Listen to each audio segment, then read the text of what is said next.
Welcome. आप देख रहे हैं ख्याल आपका और मैं हूं आपके साथ गुंजन मित्तल। आपका एक बार फिर से स्वागत है आपके अपने हेल्थ शो में, जिसका मकसद है आपको हेल्थ से जुड़ी हर जानकारी देना। आज हम बात करेंगे हाई कोलेस्ट्रॉल के बारे में। कोलेस्ट्रॉल खून में मौजूद एक ऐसा सब्सटेंस है जिसका काम हेल्दी सेल्स का निर्माण करना है। कोलेस्ट्रॉल का लेवल जब बढ़ जाए तो हार्ट अटैक, हार्ट फेलियर जैसी कई समस्याओं के होने का खतरा बढ़ जाता है। भारत में लगभग 80% लोग हाई कोलेस्ट्रॉल से पीड़ित हैं। हाई कोलेस्ट्रॉल की बीमारी होने की संभावना उन लोगों को ज़्यादा रहती है जिनका खान पान सही नहीं होता और जो डायबिटीज़ के मरीज होते हैं। इसका इलाज सही समय पर नहीं किया जाए तो इससे कई दिक्कतों का सामना करना पड़ सकता है। हाई कोलेस्ट्रॉल के बारे में हमें ज़्यादा जानकारी देने के लिए हमारे साथ जुड़े हैं आर्टेमिस हॉस्पिटल के senior cardiologist doctor Jagdeep Yadav. Doctor Yadav, आपका बहुत बहुत स्वागत है हमारे शो में। Thank you ma'am, thank you so much. Doctor, high cholesterol क्या है और ये हमारे शरीर के लिए कितना इम्पोर्टेंट है, ये बताइए, और इससे हमारे शरीर को नुकसान भी कैसे पहुंचता है? कोलेस्ट्रॉल मैम, देखिए कोलेस्ट्रॉल एक बेसिक बिल्डिंग ब्लॉक है जिससे हमारी बॉडी की सारी सेल्स बनी हुई हैं। अगर हम देखें हमारी बॉडी की स्किन है, लिवर है, जो भी टिश्यूज है हमारे, वो सब कोलेस्ट्रॉल से बने हुए हैं। ओके। सो ये एक बेसिक बिल्डिंग ब्लॉक है। ये ऐसा नहीं है कि कोलेस्ट्रॉल शरीर के अंदर जीरो होना चाहिए। तो कोलेस्ट्रॉल तो एक बिल्कुल आवश्यक तत्व है जो होना ही होना चाहिए। बट प्रॉब्लम तब आती है जब या तो ये बैड कोलेस्ट्रॉल जिसको हम बोलते हैं, जो जी। कि जिसके जमने की टेंडेंसी शरीर के अंदर ज्यादा होती है। हम्म। तो ये कोई जो शरीर की कोशिकाएं होती हैं जो ब्लड लेके जाती हैं एक जगह से दूसरी जगह तक, हम्म। जब उनके अंदर ये जमना शुरू हो जाता है ओके। और जो हमारा ऑर्गन है जिस तक उनको ब्लड पहुंचाना है उस तक वो ब्लड ठीक तरीके से नहीं पहुंचा पाती है, तो प्रॉब्लम होती है। ओके। उसको हम बोलते हैं, डिपेंडिंग ऑन कि किस ऑर्गन को अफेक्ट कर रही है उसके हिसाब से हम बोलते हैं। अगर हार्ट को अफेक्ट कर रही है तो एंजाइना करेगी या हार्ट अटैक करेगा। और अगर ब्रेन को अफेक्ट कर रही है तो ब्रेन के अंदर ब्लड सप्लाई कम जाएगी तो स्ट्रोक के चांसेस हैं, या टीआईए बोलते हैं हम, जो माइनर स्ट्रोक होता है वो हो सकता है। ऐसे ही ये दो सिस्टम्स तो ऐसे हैं जिनका हमें ज्यादा पता है। अदरवाइज भी अगर जो जीआई ट्रैक्ट है, जो खाने की नलियां हैं, उन तक जहाँ ब्लड पहुंचाती हैं वेसल्स, अगर उनमें कोलेस्ट्रॉल जमा हो जाए तो मेजेंटिक इस्कीमिया जैसी एक खतरनाक बीमारी होती है, वो भी हो सकती है। तो ऐसे जो भी ब्लड वेसल्स हैं, जहाँ पे भी जिनके भी थ्रू कोलेस्ट्रॉल जाता है, बिकॉज अगर ब्लड के अंदर कोलेस्ट्रॉल है तो वो जहाँ पे भी ब्लड जाएगा वो हर जगह जाएगा जी। और उनमें से किसी भी वेसल को अफेक्ट कर सकता है। ओके। बट क्योंकि ज्यादा कॉमनली हमें दिखने वाली चीजें हार्ट और ब्रेन होती हैं, इसीलिए वो चीजें हमें सिम्टम ज्यादा क्लियरली और ज्यादा कॉमनली देखने को डॉक्टर, हमें ये बताइए कि गुड और बैड कोलेस्ट्रॉल क्या होता है और इन दोनों में क्या फ़र्क है? कोलेस्ट्रॉल के जैसे हम लिपिड प्रोफाइल बोलते हैं, जब भी हम कोलेस्ट्रॉल करते हैं तो लिपिड प्रोफाइल बोलते हैं। प्रोफाइल का जी। मतलब होता है various forms of cholesterol. So forms of cholesterol में एक एचडीएल कोलेस्ट्रॉल होता है जिसको हम गुड कोलेस्ट्रॉल बोलते हैं, एक एलडीएल कोलेस्ट्रॉल होता है जिसको हम बैड कोलेस्ट्रॉल। ओके। तो जो कोलेस्ट्रॉल के शरीर के अंदर जमने की टेंडेंसी है वो हम्म। रिफ्लेक्ट होती है कि रेशो से। तो अगर ओके। रेशो जो गुड बैड कोलेस्ट्रॉल का एडवर्स है तो हमें प्रॉब्लम होने के चांस ज्यादा होते हैं। ओके। अगर कोई रेशियो फेवरेबल है तो अगर जो बैड कोलेस्ट्रॉल थोड़ा ज्यादा भी है तब भी उतना फर्क नहीं पड़ेगा। तो इसीलिए ये जो रेशियो है इम्पोर्टेंट है, और जो एलडीएल एचडीएल इनकी एब्सोल्यूट वैल्यूज क्या है ये भी इम्पोर्टेंट है। अगर एक लेवल से ज्यादा होगा कोलेस्ट्रॉल तो वो प्रॉब्लम करेगा। और ओके। इसमें जिन लोगों को प्रॉब्लम पहले हो चुका है उनके लिए ये ज्यादा आवश्यक है कि अपना कोलेस्ट्रॉल बार बार से चेक कराते रहना और बिल्कुल कंट्रोल में रखना। और उतना ही जिनको कभी प्रॉब्लम नहीं हुई है, अगर हम हम्म। प्रिवेंटिव हेल्थ चेकअप या प्रिवेंटिव हार्ट चेकअप की बात करें तो उसमें कोलेस्ट्रॉल एक अहम कंपोनेंट है। जी। डॉक्टर, ये भी बताइए, क्या हाई कोलेस्ट्रॉल होने के कोई सिम्टम्स भी दिखाई देते हैं? हाई कोलेस्ट्रॉल होने के अपने आप में कोई सिम्टम नहीं होते, ऐसा ओके। कोई चीज नहीं है। तो हाई कोलेस्ट्रॉल अपने आप में, ये बेसिकली सारी बीमारियों के लिए, जैसे कि शरीर के लिए बिल्डिंग ब्लॉक है, ऐसे ही शरीर की बीमारियों के लिए भी एक बिल्डिंग ब्लॉक का काम करता है। जैसे हम अच्छा। कोई घर बनाते हैं तो हमें अलग अलग चीजें चाहिए होती हैं, हमें ईंट भी चाहिए, रोड़ी चाहिए, बजरी चाहिए। ऐसे ही ये जो बीमारी बनाने वाली चीजों में से एक चीज है ओके। कोलेस्ट्रॉल। ये अकेली चीज नहीं है कि कोलेस्ट्रॉल बढ़ा और हार्ट अटैक हुआ या स्ट्रोक हुआ। Hmm. So it is a mix of things which cause this heart attack और स्ट्रोक। तो it is one of those things, but one. Yes it जी। Is important thing. ये बहुत जरूरी चीज है कि अगर ये बढ़ा होगा तो इसके जमने की टेंडेंसी ज्यादा होगी। ओके। तो हेल्दी रहने के लिए कोलेस्ट्रॉल लेवल कितना होना चाहिए? ये बड़ा इम्पोर्टेंट सवाल है और बड़ा ही कॉम्प्लेक्स सवाल है, क्योंकि इसका कोई एक सिंपल और सीधा एक लाइन का जवाब नहीं है। एक्चुअली ये बड़ी सारी चीजों पे डिपेंड करता है। पहली चीज है कि अगर किसी को प्रॉब्लम हो रखी है क्या, किसी को पहले ही हार्ट अटैक या स्ट्रोक हो चुका है, उनके लिए लेवल्स बिल्कुल अलग है। ओके। उनके लिए लेवल्स जो हम रखते हैं, उनको जो एलडीएल कोलेस्ट्रॉल है, बैड कोलेस्ट्रॉल है, वो हम चाहते हैं 70 से भी कम हो। वो यूजुअली जो हम रिलैक्सेशन दे देते हैं 160 190 तक भी अगर एलडीएल होता है तब भी हम रिलैक्सेशन दे सकते हैं इन सर्टेन सर्कमस्टांसेस। बंदा यंग है, एथलीट है, रूटीन फिजिकल एक्टिविटी अच्छी कर रहा है और कोई रिस्क फैक्टर उसका नहीं है, तो हम थोड़े हायर लेवल तक के कोलेस्ट्रॉल के लिए भी लीवे दे सकते हैं, प्रोवाइडेड और कोई सिम्टम नहीं है। ओके। लेकिन अगर किसी को प्रॉब्लम हो रखी है तो उनके लिए हमें एलडीएल कोलेस्ट्रॉल 70 से नीचे रखना होता है। जी। एक सबसेट हो गया जिन लोगों को ऑलरेडी प्रॉब्लम हो रखी है। दूसरा सबसेट हो गया जिन लोगों को जेनेटिक प्रॉब्लम्स हैं, जेनेटिक हाइपरलिपिडेमियाज, जिनको कोलेस्ट्रॉल लेवल बहुत ज्यादा रहते हैं, तो उनको चाहे कोई प्रॉब्लम हुई हो चाहे ना हुई हो, उनका भी कोलेस्ट्रॉल लेवल हमें कंट्रोल करना है by means of medicine. Okay. तीसरे सब ग्रुप आएगा जो हम यूजुअली देखते हैं, जिनको प्रिवेंटिव हेल्थ चेकअप कराते हैं, जो उनमें एक इंसिडेंटली कोलेस्ट्रॉल बढ़ा हुआ मिल जाता है।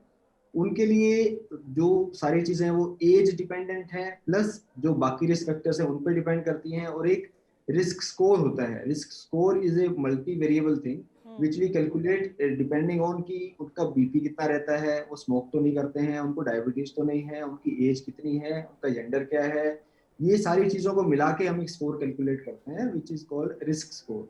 So okay. अगर किसी का रिस्क स्कोर ज्यादा है तो उनका अगर मॉडरेट लेवल्स में भी है कोलेस्ट्रॉल तो भी हमें उसको कंट्रोल करना पड़ेगा।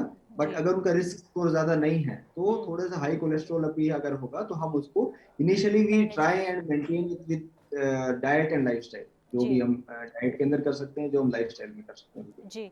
तो इसके हाई होने के क्या कारण होते हैं? क्या लाइफस्टाइल, जैसे कि आपने कहा, एक बड़ी वजह हो सकती है? यस श्योरली लाइफस्टाइल एक बहुत बड़ी वजह है।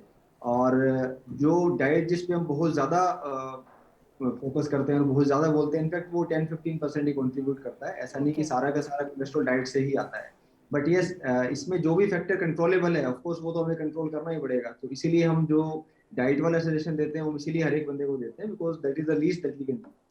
तो ये लोएस्ट हैंगिंग फ्रूट होता है, इसीलिए हम बोलते हैं कि एटलीस्ट डाइट तो कंट्रोल करना ही है, इसके जी। अंदर हम कोलेस्ट्रॉल एटलीस्ट जो भी 10-15-20% हम बेनिफिट दे पाएंगे उससे वो दे पाएंगे। तो जी। एक चीज जो होता है genetics, one thing is genetically determined levels, कि आपके जीन्स ने डिटरमिन कर दिया कि इस एज के ऑनवर्ड्स आपका कोलेस्ट्रॉल इतना रहने वाला है, सो वो एक बेसलाइन चीज है।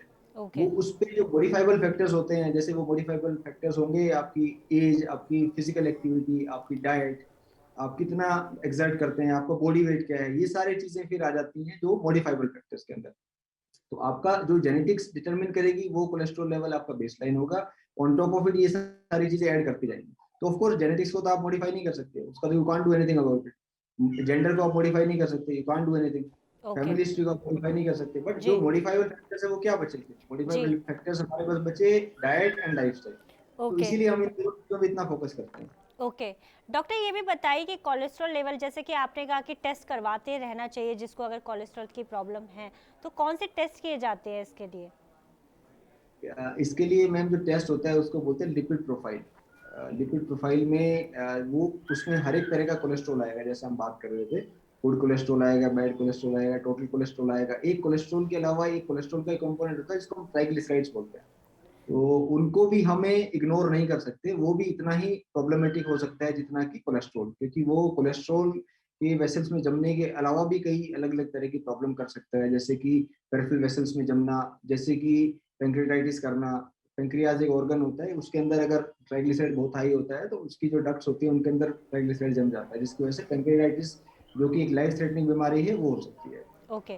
डॉक्टर, किसी भी तरह के सिम्टम्स ना दिखाई देने के बाद, जैसे कि आपने कहा इसमें सिम्टम्स दिखाई नहीं देते ज़्यादा, तो क्या हमें कोलेस्ट्रॉल लेवल की जांच कराते रहना चाहिए? साथ ही कौन सी उम्र के बाद और कितने समय बाद ये जांच करानी चाहिए? कोलेस्ट्रॉल की जांच देखिए, एज पर अमेरिकन गाइडलाइंस तो 20 इयर्स एंड ऑनवर्ड्स हमें जांच शुरू कर देनी चाहिए, एटलीस्ट 3 साल में एक बार तो करानी ही चाहिए।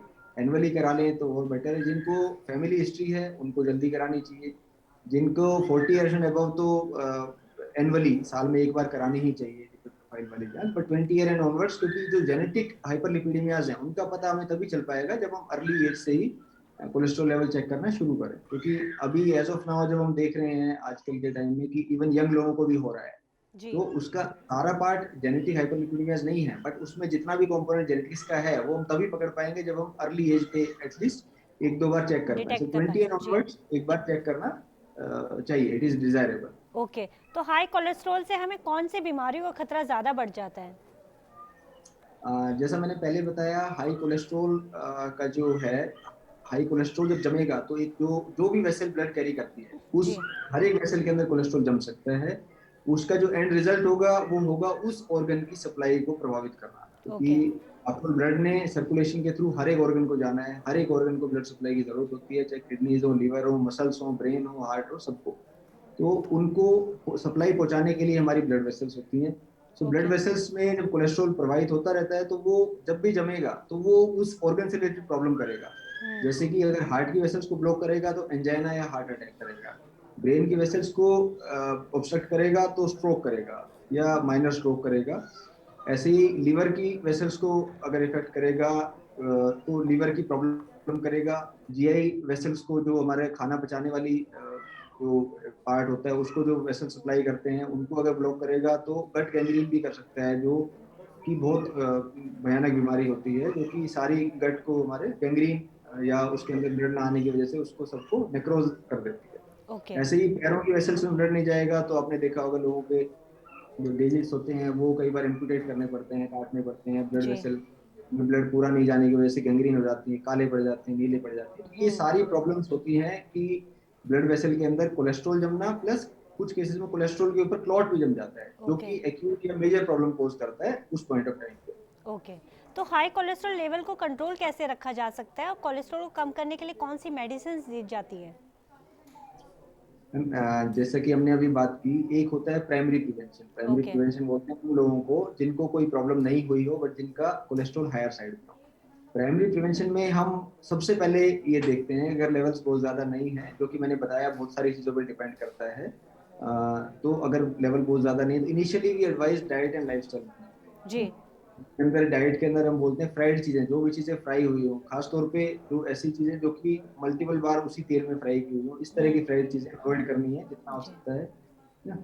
और दूसरी चीज है फिजिकल एक्टिविटी वाला पार्ट। तो फिजिकल एक्टिविटी की एडवाइस एटलीस्ट 30 to 45 मिनट्स हो मॉडरेटली विगरस एक्टिविटी हम में से हर एक को करनी चाहिए। आइडियल जिनको प्रॉब्लम है उनको तो करनी ही करनी चाहिए। जी। अगर हम प्रिवेंटिव हार्ट की बात करें तो प्रिवेंटिव हार्ट की जो वो होती हैं गाइडलाइंस, उनके अंदर भी आता है at least 30 to 45 minutes of moderately vigorous activity, जिसका मतलब है मिनिमम आपको तेज गति से चलना है, कम से कम। अदरवाइज आप जॉगिंग कर पाए, आप साइकिलिंग कर पाए, आप स्विमिंग कर पाए, आप कोई ऐसा इंटेंस स्पोर्ट्स खेल पाए जो आप खेलना चाहते हैं, जो आप पसंद करते हैं, तो it is your call. But कम से कम आपको तेज स्पीड में चलना, इतना कि आप हाफे ओके। बिल्कुल इजीली आप लेजरली वॉक कर रहे हैं, that will not be counted as a physical activity. तो उस लेवल का फिजिकल एक्टिविटी एटलीस्ट आपको हफ्ते में 5 दिन मिनिमम करना ही करना ओके। है। डेली करें तो बहुत अच्छा है, but half an hour to 45 minutes minimum 5 days a week. Okay. तीसरा आता है मेडिसिन। तो मेडिसिन का जैसे मैंने बताया सेकेंडरी प्रिवेंशन है कि जिनको पहले प्रॉब्लम हो चुकी है हम्म। उनके लिए it is mandatory, you can not avoid it. बहुत बार हमारे पास वो लोग आते हैं जिनको हार्ट अटैक हो रखा है, जिनको स्ट्रोक हो रखा है, पूछते हैं जी कितने दिन लेनी है मेडिसिन, कब तक लेता रहूंगा। तो उनके लिए भी है ये कि उनको लाइफ लॉन्ग लेनी है। जी। बिकॉज एक बार अगर प्रॉब्लम हो गई है तो इसका मतलब है कि आपके शरीर का कोलेस्ट्रॉल लेवल चाहे जो भी है, वो कोलेस्ट्रॉल लेवल और वो जो कोलेस्ट्रॉल का रेशियो मेंटेन और करना बहुत आपको, ज़रूरी है। हाँ, वो जो आपका अंदर का सबस्ट्रेट है, everything is conducive to cholesterol deposition. तो ओके। आपको कोलेस्ट्रॉल वाली मेडिसिन लाइफ लॉन्ग लेनी है। ये ओके। हो गया सेकेंडरी प्रिवेंशन का। अगर हम प्राइमरी प्रिवेंशन की बात करें, जिन लोगों को प्रॉब्लम नहीं हुई है हम्म। उन लोगों के लिए डाइट लाइफस्टाइल तो फर्स्ट वो है ही। उसके बाद अगर उनसे कंट्रोल नहीं होता है तो हम स्टेटिन्स होती हैं एक क्लास ऑफ ड्रग्स जो कि कोलेस्ट्रॉल रिड्यूस करने के लिए होती हैं, तो हम ओके। स्टेटिन शुरू करते हैं। तो ओके। डिपेंडिंग ऑन की लेवल कितना है, क्या उसकी किस क्लास के अंदर वो पर्सन फॉल कर रहा है, depending on that we start him और her on that kind of cholesterol lowering medicine. So they are called statins. उस तरह की ओके। मेडिसिन को ओके। स्टेटिन्स बोलते हैं। डॉक्टर, क्या हाई कोलेस्ट्रॉल की तरह लो कोलेस्ट्रॉल भी खतरनाक साबित हो सकता है और कैसे?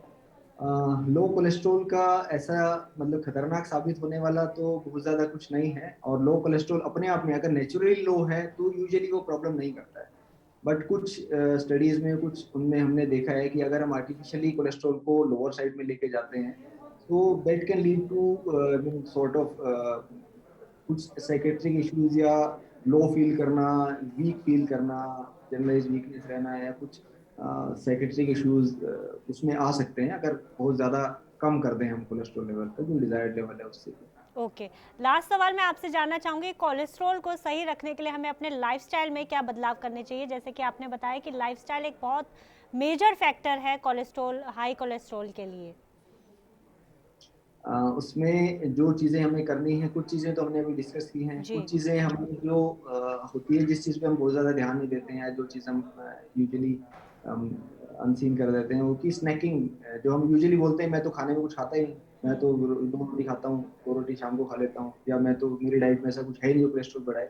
बट एक स्नैकिंग ऐसी चीज है जो हम यूजुअली हमारे दिमाग में भी नहीं आती, कि हम स्नैक्स के तौर पे क्या क्या खा लेते हैं। हम नमकीन खा लेते हैं, हम समोसे खा लेते हैं, हम जी कचौड़ियाँ खा लेते हैं, जी हम पराठे खा लेते हैं। तो जो जो स्नैकिंग वाला पार्ट है उस पे ध्यान देना है। सेकेंडली जो लाइफस्टाइल वाला पार्ट है उसमें फिजिकल एक्टिविटी, क्योंकि बहुत बार हमारे पास लोग आते हैं, आप उनको चाहे कितना ही काउंसिल कर ले, the first thing they would say is कि मेरे पास तो टाइम ही नहीं है। बट जी द थिंग इज कि टाइम तो, इस चीज के लिए तो एटलीस्ट टाइम निकालना पड़ेगा। अगर जी आपको हेल्दी रहना है, अगर आपको अपना हार्ट हेल्दी रखना है, आपको ओवरऑल हेल्दी रखना है, तो जैसा हमने बताया, पूरे 24 आवर्स में से आधा पौना घंटा कोई बड़ी चीज नहीं है, और वो आपको निकालना ही पड़ेगा। There is no other way. जी तो it is one of the things की जो, अब जैसे मेडिसिन बोलते हैं कि आपको मेडिसिन लेनी है लाइफ लॉन्ग, ये भी आपको लाइफ लॉन्ग करना है। जी डॉक्टर, आपका बहुत बहुत शुक्रिया हमारे तमाम सवालों का जवाब देने के लिए और हमारे साथ जुड़ने के लिए। Thank you so much doctor. धन्यवाद। आज हमने डॉक्टर से जाना कि हाई कोलेस्ट्रॉल हमें कैसे नुकसान पहुंचा सकता है और कोलेस्ट्रॉल को कैसे कंट्रोल में रखें। अब हमें दीजिए इजाजत, हम कल फिर हाजिर होंगे हेल्थ से जुड़ी नई जानकारी के साथ। तब तक आप अपना और अपनों का ध्यान रखिए। चलते चलते हम आपको बताना चाहते हैं TV9 डिजिटल के न्यू इनिशिएटिव TV9 वैन के बारे में। आखिर क्या इनिशिएटिव, आई देखते हैं इस छोटी सी वीडियो में। Today, doctors are busier than ever providing care and advice to patients. And the reality is that an average patient now spends much more time in the waiting room than in the doctor's chamber. With such a captive audience, it's time to put their wait time to good use. Introducing TV9 Waiting Area Network that provides premium patient engagement experience through engaging and informative videos. These videos are created keeping in mind an Indian patient seeking medical attention. TV9 Waiting Area Network provides a perfect platform for educating the patients on everything a doctor's practice has to offer while elevating the doctor's brand at the same time. As a doctor, all you need is to have Wi-Fi at your clinic and we'll take care of the rest. We provide you with a TV, a media player, your clinic profile, and a playlist customized as per your practice. Combine all this with the regular news updates from TV9 and you have an awesome branding and marketing tool for your clinic. Write to us at van@tv9.com and we'll get in touch with you to set up our solution at your premises.